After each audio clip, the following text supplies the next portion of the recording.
नमस्कार। अध्ययन आईएएस के डिजिटल लर्निंग वर्ल्ड में आपका स्वागत है। देश और दुनिया की नवीनतम घटनाओं से अपडेटेड रहने के लिए हमारे चैनल को सब्सक्राइब करें। Current affairs, defence.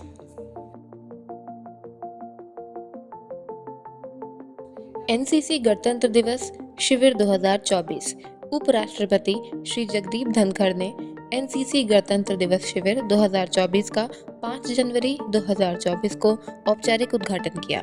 इस समारोह में एनसीसी के महानिदेशक लेफ्टिनेंट जनरल गुरबीर पाल सिंह, 3 सेनाओं के वरिष्ठ अधिकारी, देश भर से एनसीसी कैडेटों ने भाग लिया।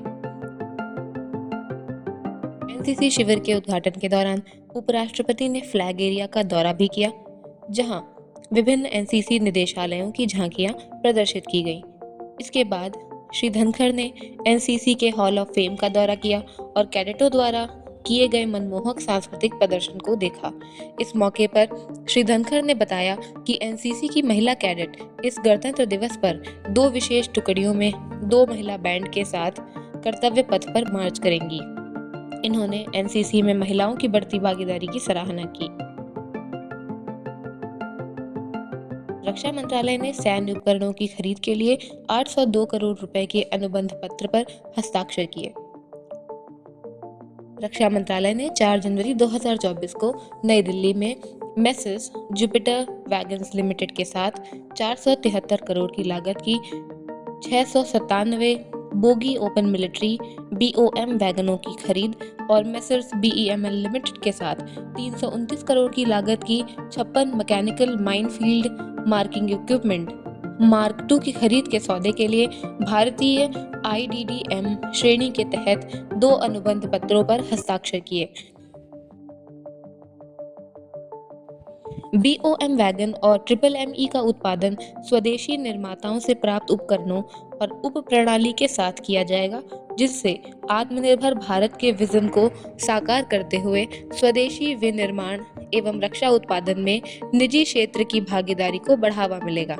Research design and standard organisation RDSO द्वारा BOM वैगन भारतीय सेना द्वारा सेना इकाइयों के परिवहन के लिए उपयोग किए जाने वाले विशेषज्ञ वैगन हैं। BOM वैगनों का उपयोग हल्के वाहनों, आर्टिलरी गन, BMP, अभियांत्रिकी से संबंधित उपकरणों आदि को उनके शांतिकालीन स्थानों से परिचालन क्षेत्रों तक ले जाने के लिए किया जाता है। यह महत्वपूर्ण रोलिंग स्टॉक किसी भी संघर्ष की स्थिति के दौरान इकाइयों और उपकरणों को परिचालन क्षेत्रों में तेज गति से और एक साथ शामिल करना सुनिश्चित करेगा। इसके साथ ही सैन्य अभ्यास के लिए तथा एक स्टेशन से दूसरे स्टेशन तक सैन्य इकाइयों की आवाजाही को शांतिकाल के दौरान सुगम बनाएगा। MMME कोस्टोरों के पूरे भार के साथ खुले मैदान में परिचालन करने और न्यूनतम समय तथा जनशक्ति के इस्तेमाल के साथ बारूदी सुरंग क्षेत्रों को चिन्हित करने के लिए डिजाइन किया गया है। यह उपकरण उन्नत मैकेनिकल और इलेक्ट्रिकल प्रणाली वाले इन सर्विस उच्च गतिशीलता वाले वाहन पर आधारित है, जो बारूदी सुरंग क्षेत्रों को चिन्हित करने के समय को कम करेगा और भारतीय सेना के परिचालन क्षमता को बेहतर बनाएगा। DRDO का स्थापना दिवस। DRDO का 66वां स्थापना दिवस 1 जनवरी 2024 को मनाया गया। रक्षा अनुसंधान एवं विकास विभाग के सचिव एवं DRDO के अध्यक्ष डॉक्टर समीर V कामत ने भारत के मिसाइल मैन तथा पूर्व राष्ट्रपति डॉक्टर APJ अब्दुल कलाम को पुष्पांजलि अर्पित की। DRDO के पूर्व प्रमुख डॉक्टर VS अरुणाचलम को भी पुष्पांजलि अर्पित की गई, जिनका अगस्त 2023 में निधन हो गया था। 25T बॉलार्ड पुल टग। युद्धपोत उत्पादन अधीक्षक कोलकाता कोमोडोर S श्री कुमार ने 25T बॉलार्ड पुल टग भीष्म को 14 जनवरी 2024 को messrs Titagarh rail systems limited Kolkata में लॉन्च किया। यह टग भारत सरकार की मेक इन इंडिया पहल का गौरवशाली ध्वजवाहक है। भारत सरकार की आत्मनिर्भर भारत पहल के अनुरूप 6 25T BP टग्स के निर्माण और वितरण के लिए मेसर्स TRSL कोलकाता के साथ अनुबंध संपन्न हुआ। इन टगों का निर्माण भारतीय शिपिंग रजिस्टर के वर्गीकरण नियमों के तहत किया जा रहा है। टग की उपलब्धता नौसेना के जहाजों और पनडुब्बियों को बर्थिंग और अनबर्थिंग मोड और सीमित पानी में पैंतरेबाजी के दौरान सहायता की सुविधा प्रदान करके आईएन के परिचालन प्रतिबद्धताओं को गति प्रदान करेगी। बालिकाओं के लिए पहले पूर्ण सैनिक स्कूल का उद्घाटन। रक्षा मंत्री श्री राजनाथ सिंह ने 1 जनवरी 2024 को उत्तर प्रदेश में मथुरा के वृंदावन में बालिकाओं के लिए पहले पूर्ण सैनिक स्कूल संविद गुरुकुलम सैनिक स्कूल का उद्घाटन किया।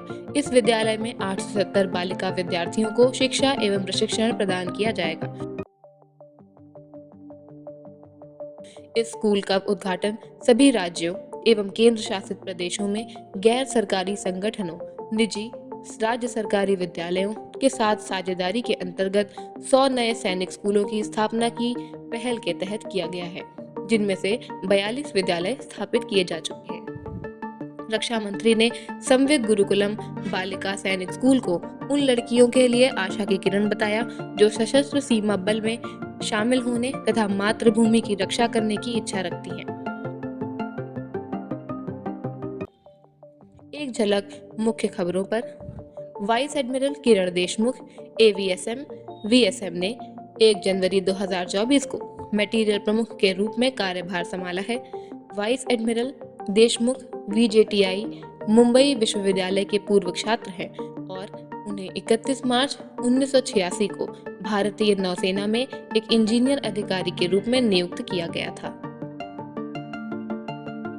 Vice admiral Sanjay Jaisingh AVSM NM ने 3 जनवरी 2024 को वाइस एडमिरल दिनेश के त्रिपाठी एवीएसएम एनएम के स्थान पर फ्लैग ऑफिसर पश्चिमी नौसेना कमान के कमांडिंग इन चीफ का पदभार संभाला। इस दौरान आईएनएस शिकरा में एक औपचारिक परेड का आयोजन किया गया।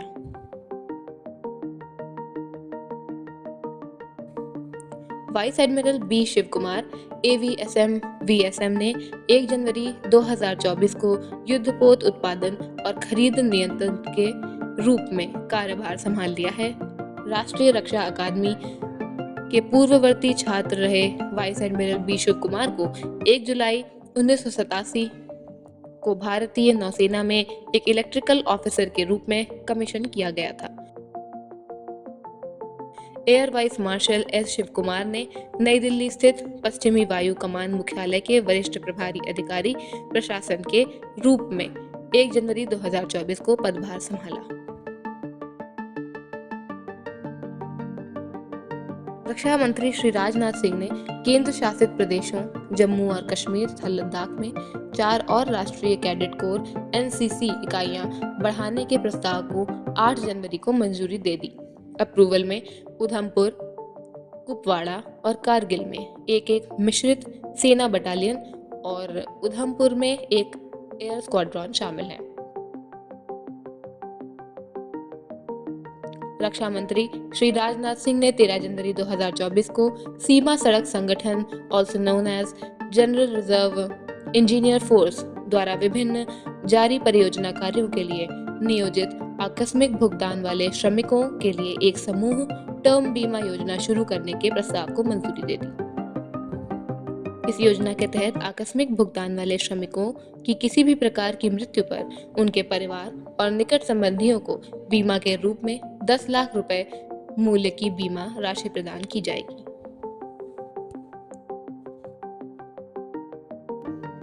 अध्ययन आइए से जुड़े रहने के लिए हमारे चैनल को सब्सक्राइब करें। इस वीडियो में हमारे साथ बने रहने के लिए आपका बहुत धन्यवाद।